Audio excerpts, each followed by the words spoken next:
Hi, Mr. Henry. Hello. Hi.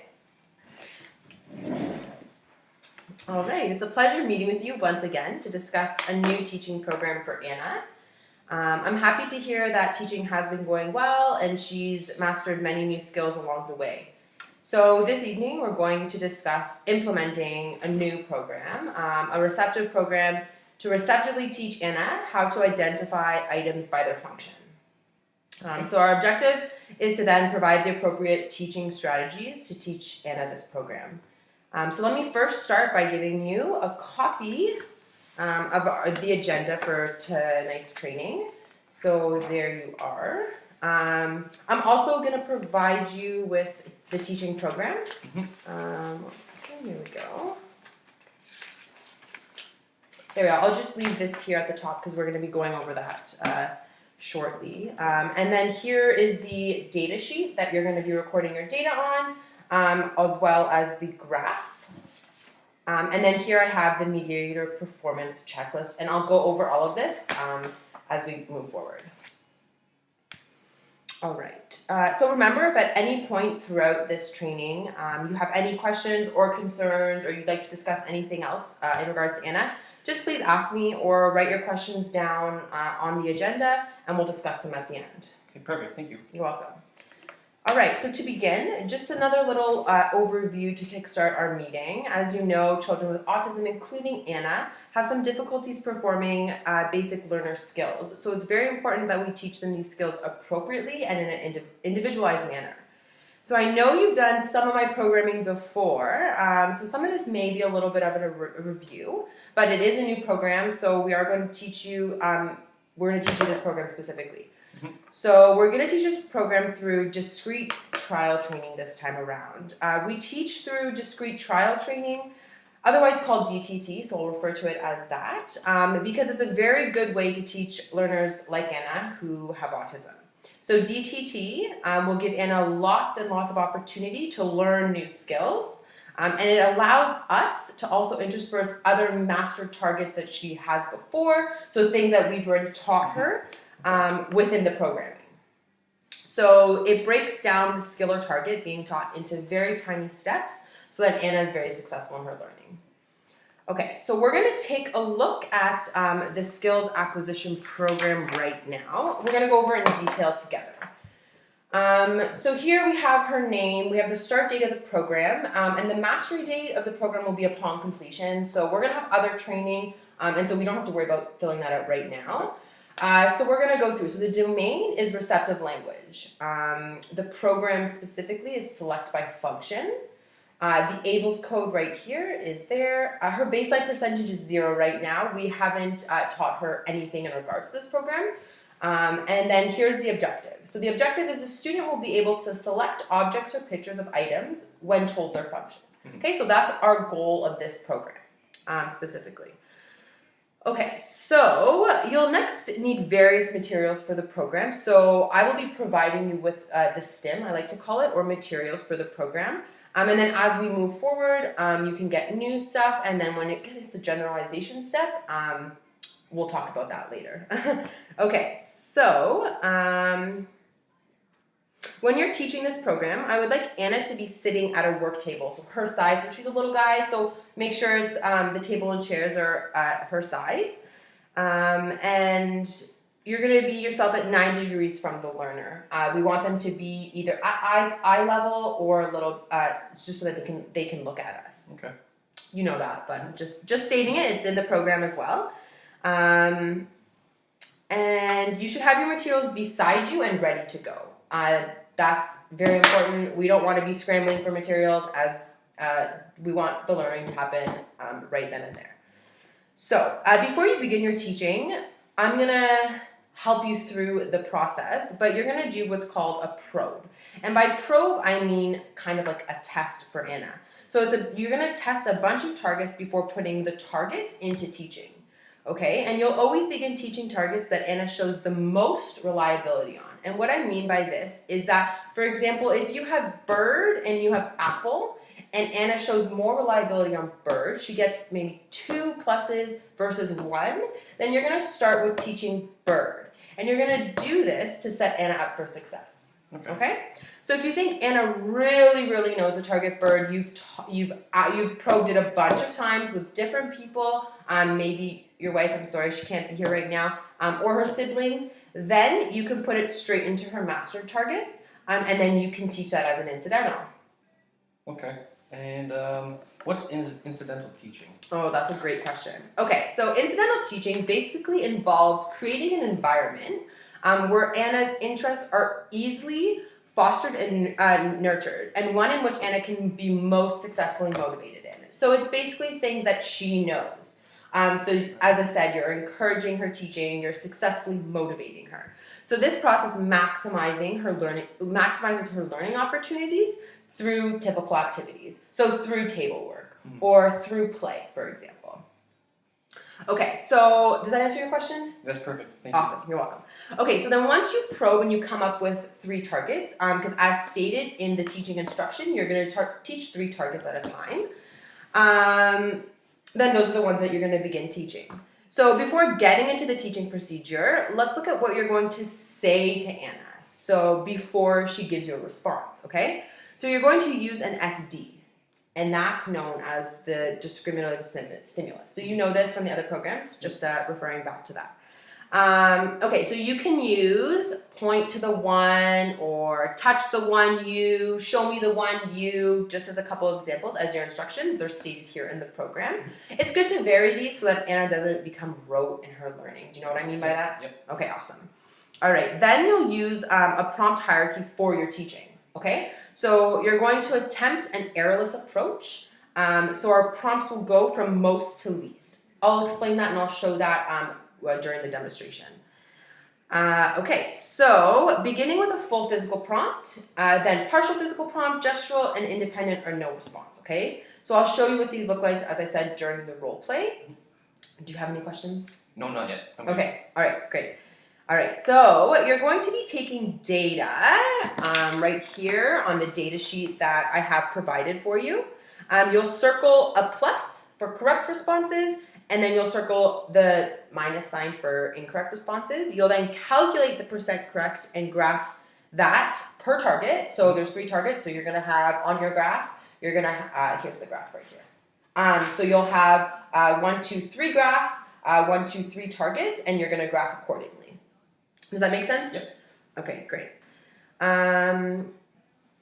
All right, so just some things to remember before we get into the demonstration. I know this is a lot of information at once. We've done one of these before, so it's hopefully you're doing all right. I'll be here to guide you through the programming and the process. So to remember, before you begin to run a preference assessment, okay? So I'll show you what that looks like right now. All right. So just for example, I have a Skittle and I have a goldfish, and I'm gonna say, Anna, pick one. Awesome, you pick the goldfish. Awesome, so then you can give it to Anna, and that's what you know. I would even do it again. Just to make sure you can put it on the table, you can say, Anna, choose one. Oh, it's a goldfish again. So you know for sure that Anna is motivated by the goldfish, right? Okay, so remember that her preference can change throughout the teaching. This happens all the time with our kiddos. So always offer her choice. You could do 3 trials, and she's like just sitting there and you're like, okay, I need to see what she's motivated by. She's not giving me a correct answer. Okay, great. So remember to run the preference assessment. This will keep her highly motivated, and she'll be more inclined to respond correctly for you if she's motivated and interested. Make sense? Yep. Okay. So the rest of the program is the teaching procedure, the mastery and revision criteria, and generalization and maintenance steps. So you know all about that from our last programs. They're typically the same. So Anna will reach mastery of a target if she gets either 80 to 100% over 3 sessions or 90 to 100 over 2. Okay, so the higher the percent, the better, okay, obviously. And then generalization will be explained during our next training, just because she's not going to be there yet. And so will maintenance. Okay. So in short, you're going to be teaching 3 targets at a time. You'll collect the data and you'll graph it. Just making sure, yeah, okay. And you'll be using a most to least prompting technique. And you'll remember to follow proper error correction procedure, okay? So there should not be any errors made as we're fading the prompts accordingly. However, when teaching gets down to the independent responses, we're going to truly see if Anna is understanding the skill, and then we can look into revision if need be. Okay. Okay, great. So lastly, before I demonstrate, let's go over your performance checklist. This is done at the end, but just for training purposes, we're going to go over that now. Okay, so here it is. This is the Mediator performance checklist. So there's steps 1 through 9. So the action here. So Mediator has table and chairs properly set up with materials ready prepared. Yes or no? Hopefully it's yes, right? You have your reinforcers ready for the correct responses. Her goldfish, she loves them. The Mediator reviews the prompt hierarchy and the discriminative stimulus, which is the instruction. Just make sure to review that so you don't have any confusion. You review the proper teaching procedure, and you have 3 targets ready to be able to teach. Then you'll begin teaching the target at the correct prompt. So, Sorry. no worries. And then once Anna responds, the Mediator will either praise her and give her reinforcement, or you're going to go over the error correction procedure, and I'll show you that. The Mediator will then teach 10 trials per target. You're going to take appropriate data on every trial, and as I said, these are all yes no. So anyway, before going through the whole thing, how you get your accuracy of performance score is you're going to take the total number of yeses and the total number of steps, and then you're going to multiply that by 100. Okay. And it's always nice to have your previous score there, and hopefully that you can beat it every time. Yep.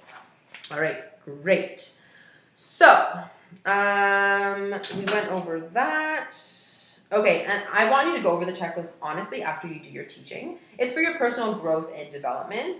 So you're going to check yes or no, and then calculate your accuracy, and always aim to beat your previous score. Do you have any questions before we get to the demonstration? No, I think I'm okay. I'd like to move forward in that demonstration. Okay, that's great. So, let's move forward with that right now. All right.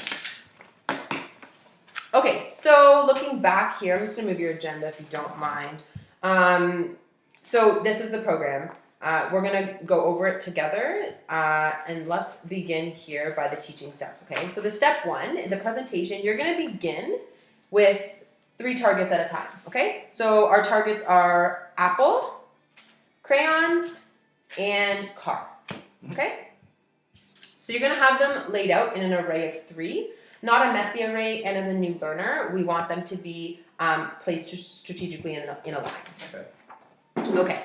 So you begin with teaching 3 targets at a time. So you're gonna, for the demonstration purposes, we're not gonna have our data sheets. Our data sheets right there, but you will always have the data sheet beside you on your right hand side, and you will be expected to take data after every trial. So I don't want you to run 10 trials and then try and remember. Mm-hmm. After the first trial, you're gonna praise her or whatever it may be, and then you're gonna mark your data down just for the most accuracy. Okay. Okay, so then you're going to use your SD, and you're going to teach your targets accordingly, okay? So, and then the consequence is your reinforcement. So Anna is on a fixed ratio of 1, so that means that every correct response she gets, you're going to give her the edible, okay? Or tangible, but right now she's working for edibles, and she seems to enjoy them, so offer her that choice, and then give her one after every correct response. Okay. If she, however, gets an incorrect response, you're going to go through the error correction procedure, and you're going to just give her neutral praise. Okay? She doesn't get an edible. Mm-hmm. She's going to do it, even though you go through the procedure and she touches the correct thing. Good job, Anna. You're not going to praise her very much because it wasn't independent to begin. Okay. So, we're gonna pretend that she's gone through the prompt hierarchy and she's gotten the full physical, the partial physical, the gestural, and she's at an independent response, okay? So I'm gonna show you one trial of what this looks like. And then you're going to ask any questions and then demonstrate yourself, okay? So the first thing that we do, if you remember correctly, is the assessment, preference assessment. So I'm gonna say, Anna, I'm gonna say, pick one. Oh, goldfish, you can eat it. Good stuff, Anna. All right, copy me. Good boy. Do this one. Awesome. All right, and I'm going to try it again, just in case she changed her mind, okay? Okay. Pick one. Still goldfish. Excellent. So I know she wants to work for goldfish. So I'm going to have her goldfish readily available by my side. I'm going to have my data sheets here as well with my pen. This is just for training purposes, but I'm going to clear the table. I'm going to add a 90-degree angle, and I'm going to begin my teaching, okay? So it's always important you can intersperse her master targets in as well. So those are the high P's or probabilities that she already knows, okay? And then you can intersperse a target. So I'm going to say, copy me. That's an example of a high probability, okay? I'm going to say, copy me. Good job. Do this one. Awesome. You can reinforce her just to get that motivation up as well. Okay. Good. I'm glad you like goldfish. This is awesome. All right. I'm going to put a couple more here on the table. All right. So, remembering, it's a select by function, okay? And it's a receptive program. I don't expect her to verbalize anything. I expect her to point to, touch, or give me the one, okay? So I'm going to say, Anna, point to the one you eat. Oh, amazing. I'm going to praise her, and then I'm going to give her an edible. Okay, awesome. All right, and let's switch it up here just so that the responses aren't rote, and she's always learning. Anna, touch the one you drive. Awesome job. Amazing. Good boy. I'm going to call you a boy because that's what you are. Sorry about that. Thank you. No problem. All right, change up the array once again. Anna, show me the one you color with. Perfect. All right, does that make sense? Yeah. Okay, that's great. So, for this, for the training video, these are the 3 targets we're going to use. They're going to be her first targets. Okay. You will have other things. You'll have distractors and stuff later on in the program, but that's going to come with further training as well. So you can begin with the preference assessment, you can begin with high P's, intersperse them, and then throw in your target. So I did them all 3 at once.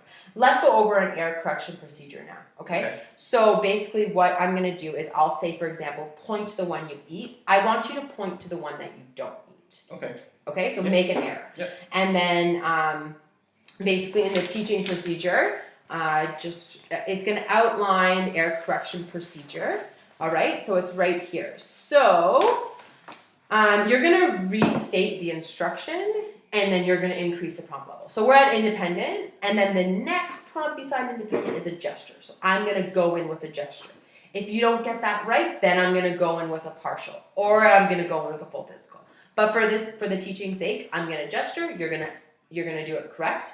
And then I'm going to provide you with neutral praise, and then I'm going to throw in a high probability, and I'm going to administer it again, and you should get it correct. Sounds good? Yep. All right, let's try it. So, remember, error. All right, point to the one you eat. Okay, so I made you error, right? I'm going to say, point to the one you eat. Ah, very good. Neutral praise. And then I might change it up a little bit. Copy me. Throw in that high probability. Point to the one you eat. Awesome. Good job. Point to the one you eat. Fantastic. And then I'll give because the last one was the correct response. Sounds good? Alrighty. Good. So if you were to have errored again, I would have gone through that whole thing again. Okay? So we hope that our learners don't make errors because we're teaching from most to least. So there's not a huge chance that the learner will err. But when it comes to these independent responses, you never know. Alrighty. Excellent. So do you have any questions for the questions before I get you to demonstrate? No. No? All right. So let's get you to demonstrate now. Okay. So here you go. So you're gonna go through 3 of them. Make sure you go through here you go, that preference assessment. I'll give you a couple more. And I'm gonna walk you through this, all right? So the first thing you do is the preference assessment of what I want. So I'll just ask you what you like? That's right. Or you say choose one. Choose one. Good. And then you can remind her, oh, you chose the goldfish. Awesome. Okay. Now get me to do something else. So that kind of I get just a little distracted. Okay. No. Good. Give me one? Nope. No? I want you to do that preference assessment one more time just to make sure I want that goldfish. Yeah. Choose one. Good. Goldfish. Very good. Perfect. Good. Yeah. All right, now you can start me off building that momentum with another high P, doing something else. Copy me. Good. Copy me. Good. Copy me. Excellent, Sophia. Good. Perfect. Yeah, that's awesome. Now that's building my momentum, right? Okay, sounds good. Now I'm motivated. I'm interested. Now teach me. Okay. Point to the one you eat. Good. That's right. You don't take that away from me. You give it to me right away, and you give me so much praise because that's what I want. Perfect. Okay. I'm not gonna eat that right now though. Good. Now you can move it up. Change up the array. Good. Good. Excellent. Point to the one you eat. Good. I did it again. That's perfect. All right. I'm gonna give you a couple more there. Good. Excellent. Good job. Throw in some high probabilities now. Copy me. Good. Copy me. Good. All right, now let's try and vary that response. So not always good, because the learner is going to get bored, right? So awesome, cool, dude, stuff like that. Get them really motivated. Okay. All right, now I'm going to error, okay? Mm-hmm. All right. Point to the one you eat. So I touch the car. Mm-hmm. So I error. So what are you going to do now? You're going to tell that SD again. You're going to restate the instruction. Point to the one you eat. Okay, and then you're going to go in with a gesture. And then I'm going to touch it. Good. Better. Now you're going to throw in a high probability. Copy me. Good, and now you're going to do it again. Point to the one you eat. Very good. Fantastic. Excellent. So I know you gestured, but you shouldn't have done that, and then it'll be an independent response. It'll be correct, and then you can throw a party. Awesome. Does that make sense? Yep. All right. That was really well done, actually. I'm really impressed. Good job. Thank you. Okay, so we're coming to the end. Do you have any further questions? No, that's perfect. No? Okay, so then obviously we're going to clean up this stim right here, put it to the side. All right, so fabulous. Thank you so much. Contact me at any time. Okay. I did mention, so after you're teaching, you're going to do that assessment, the Mediator assessment. Yep. Try and get that high score. I have provided you with a copy of my phone number and email address. You know that from previous sessions. I'll be in touch with you over the next 2 weeks, however, just to tackle some more training. You're going to need it. Mm-hmm. It's good for you. It's good for Anna. It's good for everything. We'll go over the generalization. We'll go over the maintenance. We'll go over the programming and how our targets and progress is doing. And I'm sure you're going to have questions throughout the week. So please, please, please don't hesitate to contact me. Okay. Have a great evening and good luck with implementing the program. It's good to see you again. Great. Take care. Thanks so much. Bye-bye.